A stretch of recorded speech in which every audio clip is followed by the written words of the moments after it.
me, the sound production falls into the craft category. Building a guitar is a process like anything else. It's like building a chair or like building a table. You're adding up all these tiny little steps, building towards the goal of having the perfect guitar, which you never get, but that's what you're always shooting for.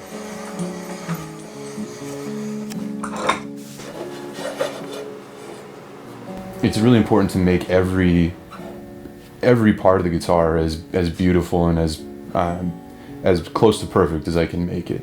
There's so many little lines that connect, and I want each one of those to join perfectly, And if I'm working on it and that doesn't happen, I'll take it off and I'll redo it. I'll cut the thing right away and redo it until I get it. And it's a beautiful shaped instrument. It's like, that's very important to me, how those curves all relate to each other and the proportions of the instrument. So forming the sound, that's all done by the time you've got the body together. And from there on in, I feel it's more the artistry side of it. To me, it's the difference between a mediocre or something you can go buy at a music store and something that you come to an individual luthier to have built. Luthier is it's a generic term for a stringed instrument maker. So it applies to a violin maker or a lute maker. I'm obsessive about, they're called purfling miters. So the guitar, this one is a perfect example.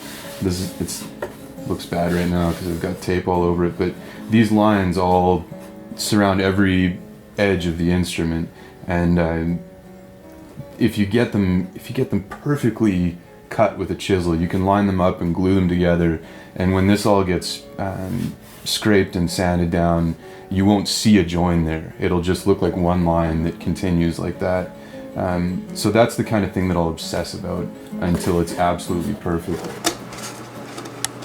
In a small shop like this, it gives you the ability to work with every piece of wood specifically and tailor that piece of wood through its thickness and its stiffness to the optimal response. The idea is to extract every amount of magical sound making ability that piece of wood has.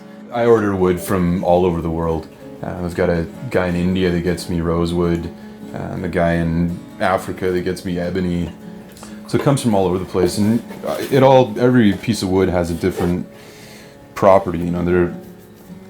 Certain types of wood are known to give a certain type of response, but each piece is so different that you choose a species of wood to get in a certain range that you want, and then at that point it's all how you work it to get what you want out of it. So this one has a totally different sound than this one.